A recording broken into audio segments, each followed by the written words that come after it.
तपाईँ गाइड हो? म त गाइड हो। हाम्रो अनि ल ठिक छ। केटाहरूलाई घुमाएर ल्याउनु पर्यो नि त।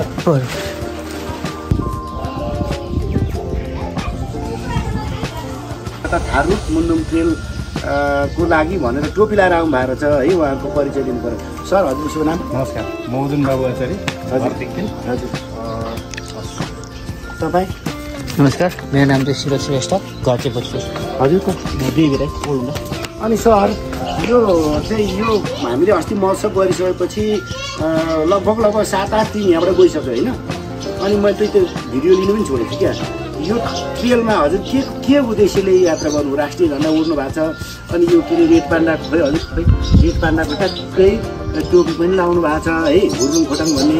हजुरले चाहिँ किन यो यात्रा गराउनु भयो त? फेरि फरक फरक साथीहरू फरक जिल्लाको भन्नु न। यो यस्तो छ, यो चाहिँ कस्तो भने अब यो नगरपालिकाले हजुर एउटा ट्रेलको रूपमा चाहिँ विकास गरेको छ। हजुर यो थाहा सबैलाई भइसक्यो। हजुर होइन नयाँ वर्षबाट सुरु भएको छ। अनि अब यो हिँड्ने एउटा परिपाटी हजुर हिँड्नुपर्छ स्वास्थ्यको लागि। घरमा बसेर विलासी जीवन बिताएर यो रोग पालेर बस्नुभन्दा चाहिँ स्वास्थ्यको लागि पनि हिँड्नुपर्छ। शारीरिक स्वास्थ्यको लागि पनि हिँड्नु पऱ्यो, पसिना बगाउनु पऱ्यो।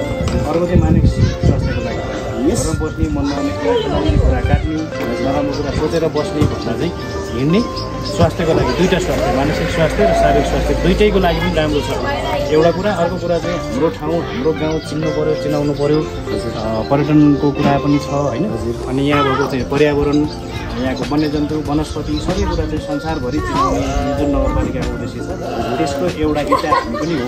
भन्ने हिसाबले म चाहिँ दिक्कतको बासी पनि भएँ। म पनि बाटो हिँडेको छैन। एक चाहिँ आफ्नै ठाउँबाट चिन्नु पऱ्यो भन्दा अर्को चाहिँ हाम्रो भोजपुरबाट र ओखलढुङ्गाबाट साथीहरू आउनु भएको छ।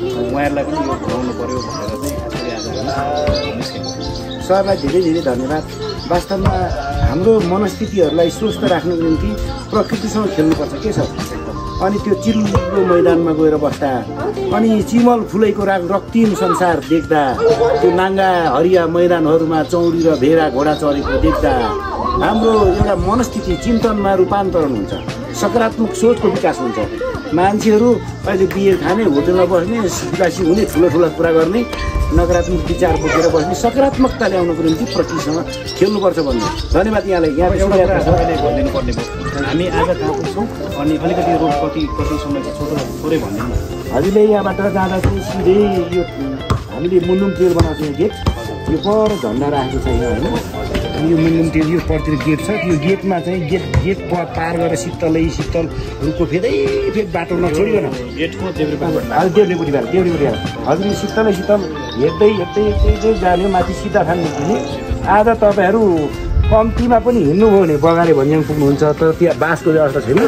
पाथेकातिर हुनुहोस् होइन उता कि त बगाले भन्ज्याङबाट फर्केर नेर्पामा बस्नुपर्ने हुन्छ कि गोरु मुन्डालाई बस्नु। त्यो बाँसको व्यवस्था के छ?